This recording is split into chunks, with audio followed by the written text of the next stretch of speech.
Hello, everyone. Welcome to Eular 2025. This is the day 3 recap.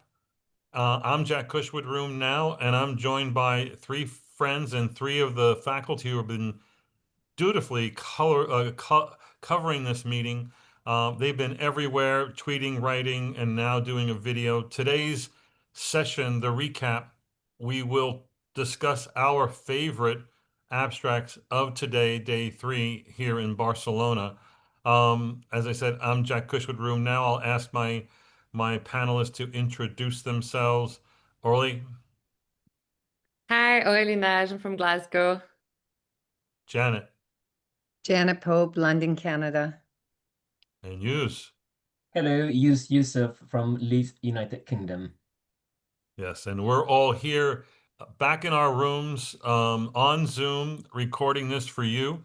We're going to each present 2 of our favorite presentations and abstracts from today. Let's begin with Yus. Okay, so my one of the favorite abstract today is pertaining to the use of sertolizumab in pregnant women with antiphospholipid syndrome. So the title is OP0273. So the rationale behind this was from the animal studies that showed TNF cause placenta dysfunction.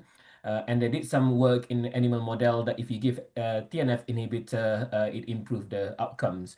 So this is a study in human, which is a single arm, open label study. So the population was women with APS and also with lupus anticoagulant positive. So when they did the trial, they needed 45 participants, and if 20 and if there was only 20% adverse pregnancy outcomes, then the trial could be considered positive, and potentially you can base that to power in a phase 3 trial. So the adverse pregnancy outcomes that they defined included fetal death during more than 10 weeks gestation, or if you have severe preeclampsia, and also if placenta problems and causing delivery less than 34 weeks. So what they found in the study, so they administered the sertolizumab between weeks 8 to 28, and they found for the intention to treat an population, there were actually exactly 20% adverse pregnancy outcomes, and per protocol, it was 18%. These studies, showing like proof of concept that administering in TNF inhibitors such as sertolizumab during the pregnancy actually improve the adverse pregnancy outcome. And you know that these pregnant women are high risk. And just to let you know as well, apart from the sertolizumab, they also administered your usual standard of care, which is the lower molecular weight heparin and also low dose aspirin. Yeah. So Yus, how do we know that this was a significant result? There was no control population. Yeah, so basically the control was based on the previous studies. If only standard of care, which is like lower molecular heparin and also LDA, like just aspirin, so the rate was 40%. So basically they powered it. If you improve, by 20%, then that will be a positive outcome. Yeah. So this was published last month in ARD and is available to everyone. It's called the Impact Study. I think this is great. Any other comments? So I have just a brief one. I think the standard of care has really changed. I don't think it'll be that anyone will be willing to sign up for a trial. This study, albeit some of it was run during COVID, but it took about 10 years at multiple sites to enroll. And it's a very, very important study. But even without a control group, my next patient who's triple positive APS with probably an outcome in past, a miscarriage, a DVT, a stroke or something, I would give standard of care and I would offer this because we're not using sertolizumab pegol indefinitely. And we already know the safety in pregnancy and RA. So I would find it very difficult to do a trial now, even though obviously we'd love the gold standard. Yeah. I think one of the big surprises here for me was kind of gets away from the old idea that recurrent fetal loss could be treated with steroids and an inflammation targeting drugs, and we kind of went away from that in this population, going more towards anticoagulant-based therapy. But this says there is a role, maybe. So we'll see. All right, let's do our next one's going to be orally. Yeah. So today I was quite interested with the treat earlier 5-year extension data of the trial. So it was oral presentation 0324. So treat earlier was a randomized control trial that was presented before subclinical RA, ACPA positive and ACPA negative, so two groups, and they did methotrexate for 1 year after an IM injection of glucocorticoids, and they had the placebo control.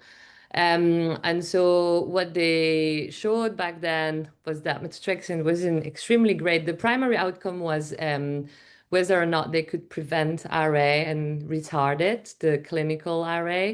And so, yeah, I wasn't really convinced by it back then, but when they looked into different populations, it seemed that the ACPA negative population would benefit more as opposed to the ACPA negative. And so what they confirmed in this 5 years data set was that indeed those ACPA negative patients, they do seem to benefit even after 5 years from the methotrexate, which I found really interesting, in particular, if you put into context with the data that were presented by Endicott on the first day in the plenary, the 3 years extension of Alto, which was the Apipra one, which was abatacept 6 months. And those who seemed to benefit was those very ACPA positive, multiple IgG rheumatoid factor. So it's almost in my head now. There is this group of patients, very seropositive, very high risk, and it's almost methotrexate is not enough to prevent RA for them. Maybe they need some different mechanism of action. While those seronegative patients, maybe methotrexate is enough for them to prevent. So that's kind of how I see it. But I did not see the debate today. I didn't have the chance to do that. I don't know if any of you guys did, but I'd be interested to see what was said as well. But yeah, Yeah, that's kind of how it pans out for me after this. yeah, there was a debate today. I missed it too. I was in another session about whether Mm. you should or should not treat clinically suspect arthralgia with the aggressive therapies. And they were going to use this data, like the treat earlier and the Apipra and the ARIA data, to defend themselves or to argue against it. So, Janet, what do you think of this data? Right. So first of all, I think it's kind of neat, the concept of prevention before your immune system has epitope spreading, say if you're ACPA positive. The effect size is pretty small, but the fact that the graphs still diverge on the, as of for instance, on the abatacept data, they only got 6 months of abatacept and there's still a change. So if it was my identical twin, if I had RA and the identical twin was ACPA positive or vice versa, I'd kind of say, why don't you do 6 months of this and you won't get a chronic disease? But I think time will tell. And I think we'd be all over it even more if it was a drug that we could easily get access to. The final thing is, I'm not sure how many of these people ever will get RA, because it looks like if you enrich for a population by 5 years, up to 60 or 70% will have RA. So it's pretty enriched. Absolutely. Hughes, what do you think? Yeah, so I missed this abstract as well. Can you just check was there any changes in ultrasound or like erosion or anything So the orally? treat earlier, the primary was either having clinical RA or there was a combo of physical function. I would have to check again for imaging outcome, but I don't think I saw any of it because they were already had subclinical inflammation on imaging. That was as an entry criteria. Mhm. Yeah, that was one thing that was unique. That was an entry criteria. They didn't have to have, unlike the other prevention trials, you had to be seropositive to get in. This one you didn't. You had to have Yeah. arthralgia and subclinical arthritis or inflammation, mostly tenosynovitis. One of the big questions that came up was, well, if they're seronegative, are those seronegatives really seronegative? And turns out a minority of them do have rheumatoid factor, so they all Mm. are seronegative for ACPA. Yeah. And ACPA seems to have a better influence in predicting future development of inflammatory arthritis. But other autoantibodies like carbamylated P and And the other ones were either not there or just in very low frequency. So, yeah, I think this is going to maybe change the way people think about this. And I Okay. do think ARIA, sorry to interrupt there, or Pipia, the abatacept one that they presented, those who did get RA, who were on had received previously abatacept, they actually said their disease was more mild and they had Yes. less erosions, but the erosions were just a very small amount. I think I remember that from the plenary. Yeah. Just add a quick question as well. That just also build up the question whether how long do you need to treat them, with methotrexate? I mean, is there any answer there, or more longer follow-up will be needed if they taper methotrexate? Well, at 5 years, those who were treated with methotrexate for 1 year, the 1 year. ACPA-negative ones, there was still lower percentage of them progressing to RA. So that's a 5 years effect of a 1 year intervention. Right. So in all these trials, it has been a partial treatment. The earliest one was Prairie, where they got one infusion of 1,000 milligrams of rituximab and had 30 months of benefit. The two abatacept trial, Apipra and Aria had 6 months of ABA, and Apipra had 1 year of ABA, but they both show 4 and 5 years effects. So, and the question is that really what's good about this study is that the lines don't come together. It looks like there's something different. All the other studies, their lines ultimately do come together, and I think it's good no matter what because you have this long disease-free interval, and who knows, as Janet's point was, maybe come back as RA, but it's kind of mild or whatever. Do you change the trajectory or the aggressiveness of disease by getting them at this sort of intercept point with one of our interventions? So we do need to, I think, well, we like the old best study. I think we're going to see almost yearly reports on these cohorts and what happened to them. I want to see that myself. So, all right, Janet, you're next. Yep. So I'm going to talk about an old drug, but some perhaps novel insights. So the first one is poster 0987. And this was a large group of patients from Taiwan who were on hydroxychloroquine for rheumatic indications. So lupus was common, but also RA, MCTD, SSC, other CTDs. So that's in and of itself a little bit interesting because often people are talking about drug levels in lupus. So what they wanted to look at was the varying by dose, but with respect to the toxic or subtherapeutic or therapeutic drug levels by GFR. And so they had 4 different ways of looking at dosing, and they had 4 different GFRs. So it was GFR greater than 90, so normal, less than 90 but better than 60, less than 60 better than 30, and less than 30.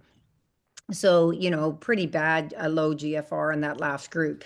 And at 400 milligrams per day, the numbers are small because you start subsetting, but just to know, every patient, low N, with the lowest GFR, had a toxic drug level. Everyone, 400 milligrams, even if they're a big person, like higher than, where you're dosing your 5 milligram per kilogram, all of them had a toxic level at the lowest GFR. And even 200 milligrams per day at that lowest GFR, 1 in 4 had a toxic range. Now, low numbers because we're subsetting all over the place in this study. But in general, so 6 milligram per kilogram per day, all the low GFR people were supratherapeutic. And even the next two levels of like 60 to 90 and even the 30 to 60, even in those levels, 1/3 had supratherapeutic levels. And that's even if you look at lower dosing, so if you went about 4 milligram per kilogram, none of them had toxic levels in general of normal renal function, none at all. So I think the take home is we have to really dose adjust for GFR. This isn't something new to us, but it's not always discussed. And we did a study way back when. So two trainees were in the study with me, both of whom, one's a rheumatologist, one's going into rheum. So shout out to them. But we published in ACR Open Rheumatology in 2023. We looked at Lupus itself, adjusting for everything, seemed to be a higher risk of having retinal toxicity, possibly because we really want them to be adherent. We talk about it more, possibly because of GFR. But I think we just have to be very careful that if their GFR is low, but not that low, maybe you try to get a drug level. So I think the take home is small n, more data will come, but it's important to think of GFR when you're dosing. That, there was a session yesterday on hydroxychloroquine levels, and very well done, good overview, confirmed a lot of data from Michelle, therapeutic levels being 750 to 1150, I think was the number. Yeah. And but they talked about the population of people who had renal insufficiency also in there, and that's the great thing about monitoring. You're going to get the level, and you dose adjust according to that. So this kind of tells us what you're talking about a priori before you start knowing what their GFR is. You're going to dose adjust, but then ultimately, if you should be doing levels. We all should be doing levels, I believe. Then you'll really know where to be and how to keep the patient safe. Amongst the four of us, who's doing hydroxychloroquine levels in their patients? Nobody Yeah, me neither. really. Access, can't get them. Access. Well, you can get them now in the US with a commercial lab. So yeah, we're all in different countries. Glasgow, Leeds, Canada, and I'm in Dallas. So I can get it. I have the worst excuse, except I'm working in a charity clinic. I tried to get my university to do it before I left, and they had all kinds of. I think that they are going to get it, or they're just about to get it now. But I think that we're at a disadvantage by not doing it, and I think that you should ask around about where you can get it and ask about your commercial lab. I think LabCorp is capable of doing that right now. I don't know about Quest in the United States, but anyway.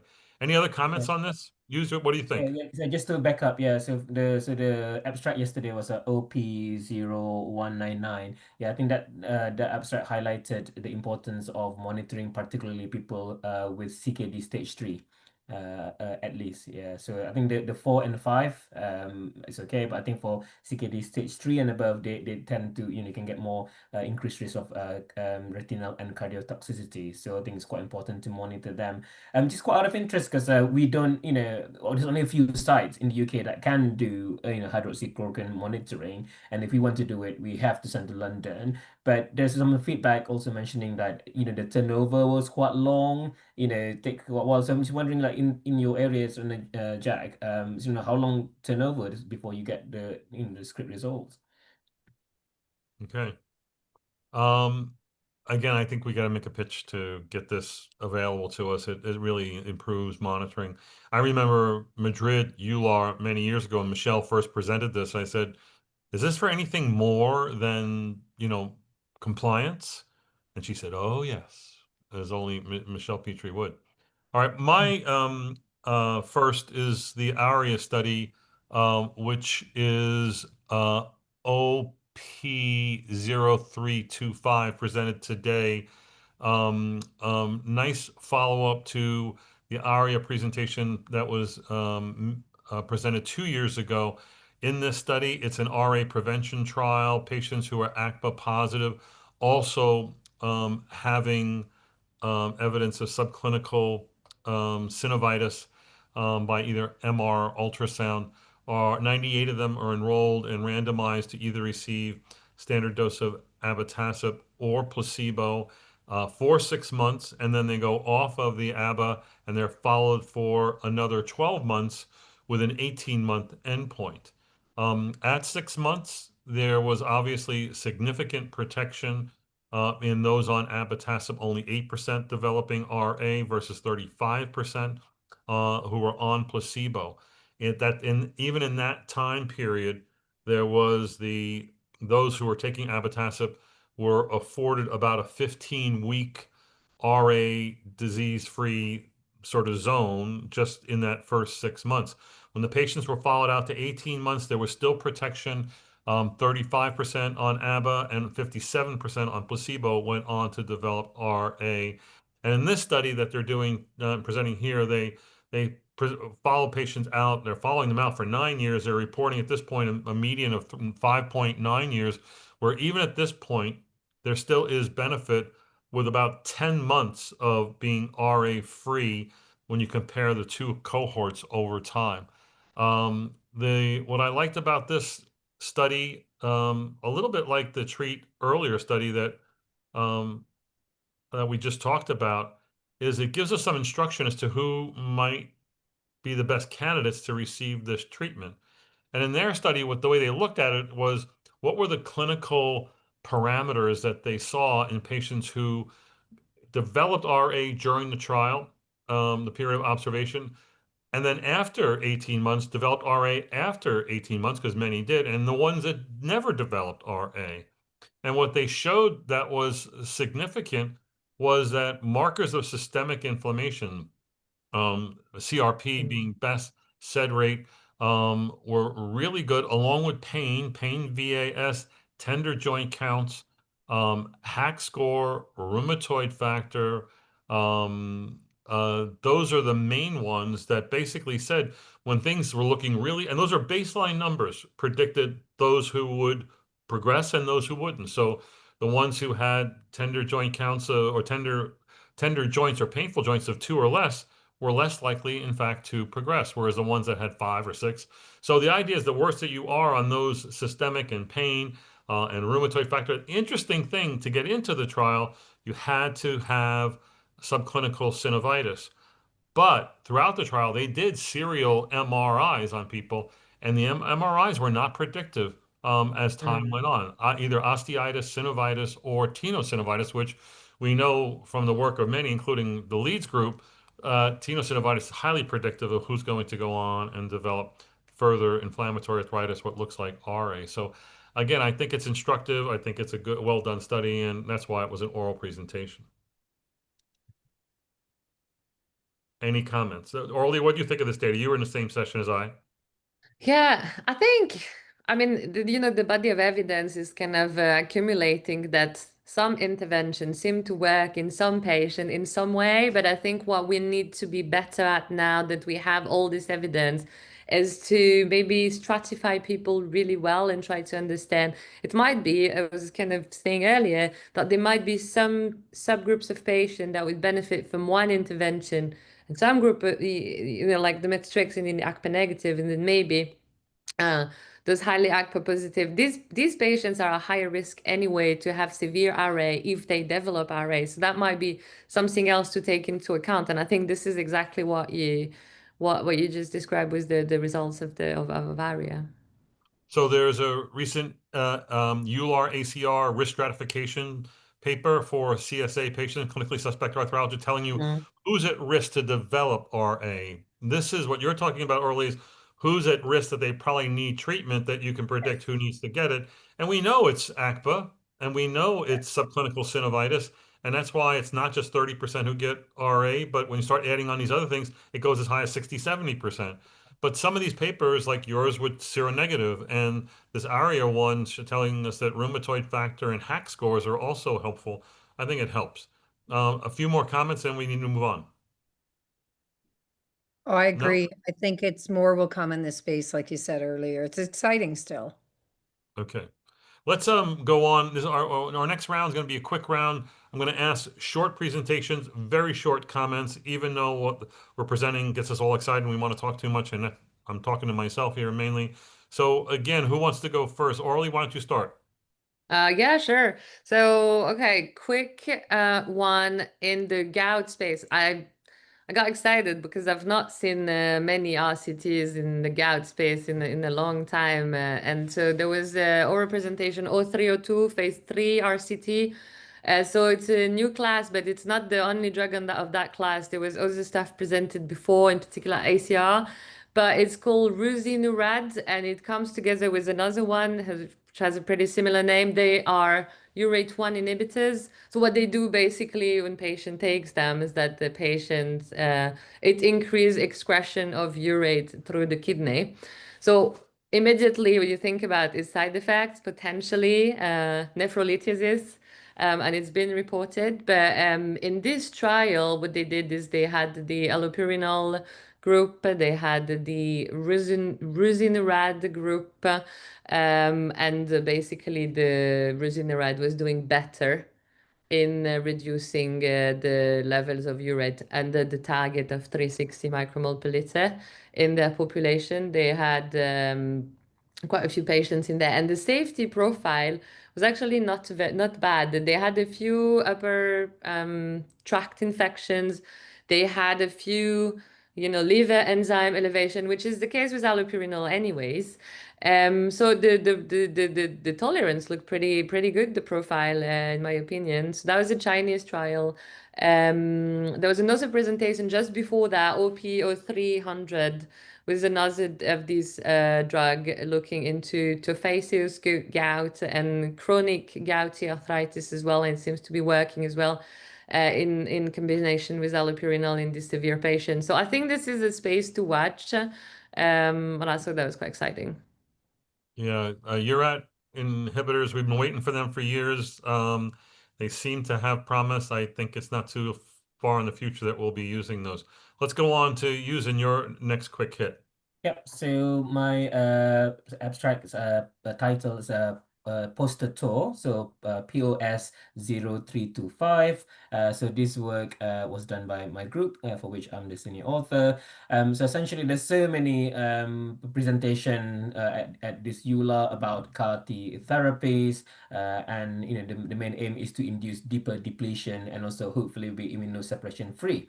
But you can also get a super response with rituximab. So we look into our cohort. So we have 148 patients treated with rituximab, but we excluded a few. So we only included 114 because some of them we excluded because they were retreated on a clinical relapse. So you couldn't access, the duration of rituximab on it. So what we found of those 114 patients, there were 20% of patients who had really long response to one single cycle of rituximab, so lasted for more than 3 years. And of this, as 20%, so 7 patients, so equivalent to 8 patients, so equivalent to 7%, actually were immunosuppression free after 12 months, the first 12 months rituximab, and they seem to be doing really well. So we were really interested to characterize this patient who are we considered as super responder, and what we found that the factors predicting this super responder included those who had a severe prognostic marker, such as the non-European ancestry, your Black and Southeast Asian, and people with concomitant APS, and also if you use rituximab earlier, so shorter disease duration. So this really put all things together that if you calls for if you start using rituximab earlier in this poor prognostic patients, so they will have a better outcome and also long response as well. So that's the thing, and it is also serves as a pilot that I'm currently trying to prepare. So we're doing a multi-center trial in the UK to use rituximab as first-line biologic in early diagnosed moderate to severe lupus. So I think that's probably watch this space in the next few years. Yeah. Janet, what do you think? I think this is really cool. Interesting because I don't use it very much. We had access issues in lupus, but in RA, I've seen super long responders, but interestingly used, I've only seen them at about 2 or 3 years out of rituximab, a gram times two, if they're not in remission, another gram times two in 6 months. This is an RA. And then in Canada, we got access by treating them when they flared. And I've had people that maybe got 3 courses, and now I have 1 or 2 of them 6 years out, and I forget what they're on because they're not on anything. They're just on hydroxychloroquine, and the trainees say, how come they're only on that? And I go, well, I think they're still on rituximab. So we had some people in RCTs and RA reflex and dancer that were possibly permanently CD19 or 20 B cell depleted, but getting no infections. We haven't had to redose them in ages. And so I think we sometimes forget this can be a pretty cool drug for some patients. Like you, Janet, I've used a ton of rituximab because I did all the trials and a big believer, but I'm not a big believer in lupus. Too many No, I rheumatologists, don't. in my opinion, are, and that reflects frustration. So I like that you're going to do a trial, but where is it going to go when it's not currently a therapy that's being marketed for that? And we have coming up very soon, approval of the other anti-CD20 obinutuzumab. But so why do the trial when there's going to be a better drug coming up? Yeah, so I think what we're trying to say here is not all just about, so, for example, like in the CAR T. So there are other mediums of, if you got better depletion, you should get a better response. So I think that's the key, finding from our study. So the reason why we use rituximab is a pragmatic trial, and rituximab, for example, in the UK is so cheap. Now biosimilar, it's cost less than £400. Per course. So that is so cheap. Whereas obinutuzumab, we still have to wait a little bit longer. And if you do want to do another trials using obinutuzumab, then it will just incur the cost even more, for the funders. So I think that's the reason, because in UK and quite a few other areas that you can actually use rituximab. I believe I agree. I spoke to one of the colleagues just now from Canada. I think they said that rituximab is really expensive in Canada to use for that setting. Yeah. Mm. Okay, let's move on, Janet. Okay, two really quick ones because they're on my Really hydroxychloroquine quick, for if my there's two. lupus. Oh, don't worry, two sentences. So, RCT of herpes zoster vaccination in lupus, because they can get quite a high response to the vaccine. They already proved it was safe and effective. This just showed in the RCT poster 1005 that at 1 year there's still good humoral and cellular immunity, and they didn't have many patients flaring, etc. So pretty cool. Number two, real quick, poster 0983. How does hydroxychloroquine work? So I always taught the trainees and I learned it stabilizes lysosomal membranes, whatever that means, right? So this was kind of cool. Mild lupus patients only on hydroxychloroquine monotherapy. Some had been sicker in past, one had had lupus nephritis in past, followed about every 3 to 6 months. They had low SLEDAIs coming in. They did single cell seq, and they're giving the average of the small n of patients. But what they found was the cytokine signals can change even when, so some background noise, and not everyone has the same signals.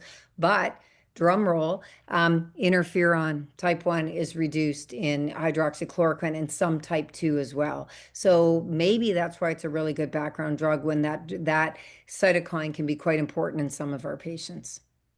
Janet, was there any specific cell subtypes where the signature was reduced? Did you? Right. So they looked, so to me, it's a small N. Single cell seq doesn't need a big N, but they looked in people that had skin, people that had prior lupus nephritis, no one had active at the time. And there could be differences, but there's also some background cells that are very different in some of the different organs. And I think Right. it's an orchestra, and interferon's just part of the orchestra. Mm. Yeah, so just to add about that vaccination earlier as well, I think the one of the analysis that they did was they look into the titer, of the humoral response and cellular response, but it seems like both of them were declining slowly over time. So I think it'll be interesting to see what happened after that 1 year, and then it just pose a question like, how frequent do you need to vaccinate, with this adjuvant Shingrix, for vaccine for herpes zoster prevention. So yeah, that's interesting. And we can compare that, with lupus and also like other rheumatic diseases. Yeah. And would MMF and things make a difference too? Yeah. Because that seems to attenuate a lot of vaccines like COVID. Mhm. Oh, yeah. All right, so our last one is going to be poster number 1051, presented by Marie-Therese Holzer in Germany. The title was an eye catcher as I walked by. It's myositis in the ICU.